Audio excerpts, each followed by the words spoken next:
आगे ऋषिष्टावक्र जी राजा जनक को आत्मज्ञानी की दशा का वर्णन करते हुए कहते हैं, भावाभाव विकारश्च स्वभावादिति निश्चयी निर्विकारो गतः क्लेशः सुखे नैवोपशाम्यति। अर्थात भाव और अभाव का विकार स्वभाव से होता है। ऐसा जो निश्चय पूर्वक जानता है वह निर्विकार और क्लेश रहित पुरुष सुख पूर्वक ही शांति को उपलब्ध होता है। कहने का भाव यह है कि ऋषिष्टावक्र जी राजा जनक से कह रहे हैं कि समस्त वैज्ञानिक खोजें जड़ प्रकृति से संबंधित हैं। विज्ञान पदार्थ को ही सत्ता मानता है। पदार्थ की खोज में वह उसके अंतिम तत्व विद्युत तक पहुंचा एवं उसी को समस्त सृष्टि का कारण मानता है, किंतु अध्यात्म इससे भी पार एक चैतन्य तत्व की बात कहता है। वो बात क्या है, वो तत्व कौन सा है कि प्रारंभ में वह चैतन्य तत्व ही था। यह विद्युत जड़ जो उस चैतन्य की ही शक्ति है। ये जो विद्युत जिसको वैज्ञानिकों ने खोजा है वह उसी चैतन्य की ही शक्ति है जिस चैतन्य को अध्यात्म मानता है। आगे वे कहते हैं कि यह संपूर्ण सृष्टि इस शक्ति का ही फैलाव है, इसी का रूपांतरण है। इसके सारे क्रियाकलाप इसी जड़ प्रकृति के स्वभाव से हो रहे हैं। वह चैतन्य आत्मा कर्ता नहीं है, वह निर्विकार है, शुद्ध है, किंतु उसकी उपस्थिति आवश्यक है। उसकी उपस्थिति के बिना शरीर भी शव हो जाता है, मनुष्य लाश बन जाता है। सृष्टि में जहाँ भी गति है, विकास है, प्रवाह है, निरंतरता है, वह उस चैतन्य आत्मा के कारण है।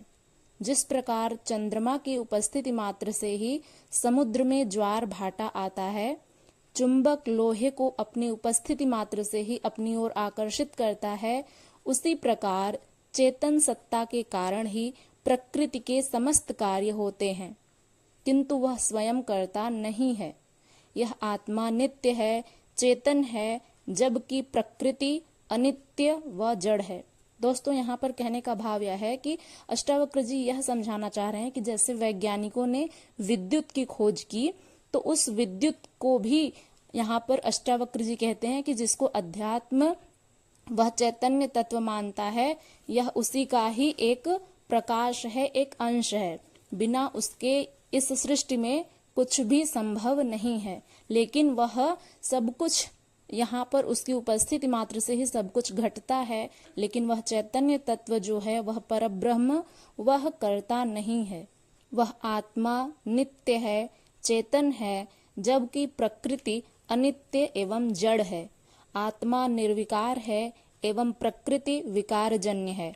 अष्टावक्र जी कह रहे हैं कि ये भाव और अभाव के समस्त विकार प्रकृति जन्य है, यानी ये सब जो भाव और अभाव का हमें अनुभव होता है वो इस प्रकृति के द्वारा ही उत्पन्न होता है, जो उसके स्वभाव से अपने आप हो रहे हैं। जैसे अग्नि का स्वभाव है जलाना, पानी का स्वभाव है ठंडा करना, गुरुत्वाकर्षण का कार्य है खींचना, किसी भी चीज को अपनी तरफ आकृष्ट करना, विद्युत का प्रकाश व चुंबकत्व है। इसी प्रकार सभी पदार्थ अपने अपने गुणधर्म के अनुसार कार्य करते हैं। बीज से वृक्ष बनने की क्रिया भी प्रकृतिजन्य है। इस प्रकार सृष्टि के समस्त कार्यों का संचालन प्रकृतिजन्य ही है। जन्य का अर्थ होता है कि जन्मा हुआ, प्रकृति से ही ये समस्त कार्य उत्पन्न होते हैं।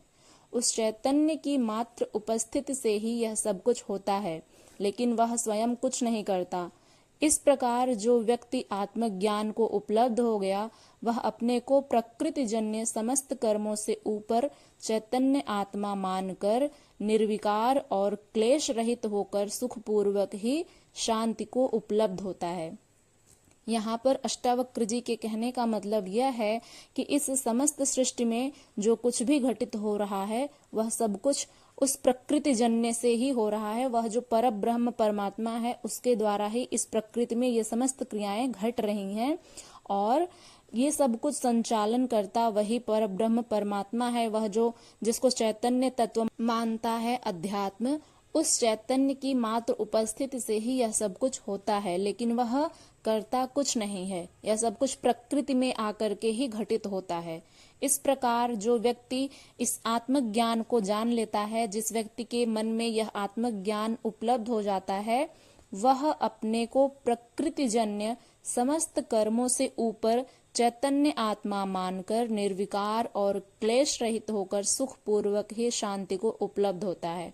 तो दोस्तों, जिस भी व्यक्ति के मन में इस प्रकार का भाव आ जाए कि यह सब कुछ जो कुछ भी घटित हो रहा है वह उसी चैतन्य तत्व की ही शक्ति का प्रभाव है, जो व्यक्ति ऐसे आत्मज्ञान को उपलब्ध हो जाता है वह अपने आप को प्रकृति जन्य समस्त कर्मों से ऊपर मान लेता है और चैतन्य आत्मा मान करके स्वयं को निर्विकार और क्लेश रहित होकर के सुखपूर्वक शांति को उपलब्ध होता है। आत्मज्ञान के बाद ही उसे ऐसा निश्चय होता है कि इससे पूर्व ऐसा मान लेना भी भ्रांति है। आत्मज्ञान के बाद ही उसे ऐसा निश्चय होता है दोस्तों कि इसके पूर्व यानी आत्मज्ञान के पूर्व ही यदि आप मान लेते हैं तो ये भी एक भ्रांति ही है। इसलिए ऐसा मानना भी यानी स्वयं को चैतन्य आत्मा मानना यह भी आत्मज्ञान के बाद ही संभव है। ऐसा यदि आप पहले कर लेते हैं तो यह भी एक भ्रांति ही है। मानने से भ्रम या अज्ञान दूर नहीं होता।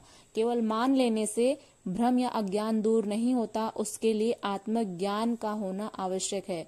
इसको जानने से होता है, सिर्फ बोध से होता है। ये जो आत्मज्ञान है वह आत्मज्ञान की अनुभूति जो होती है, जो चैतन्य तत्व की अनुभूति होती है, उसके लिए आत्मज्ञान का होना अत्यंत आवश्यक है। ये सिर्फ और सिर्फ जानने से होता है और बोध से होता है। केवल भ्रांतिवश इसको मान लेना भी गलत है। इसके लिए कोई चेष्टा व श्रम आवश्यक नहीं है।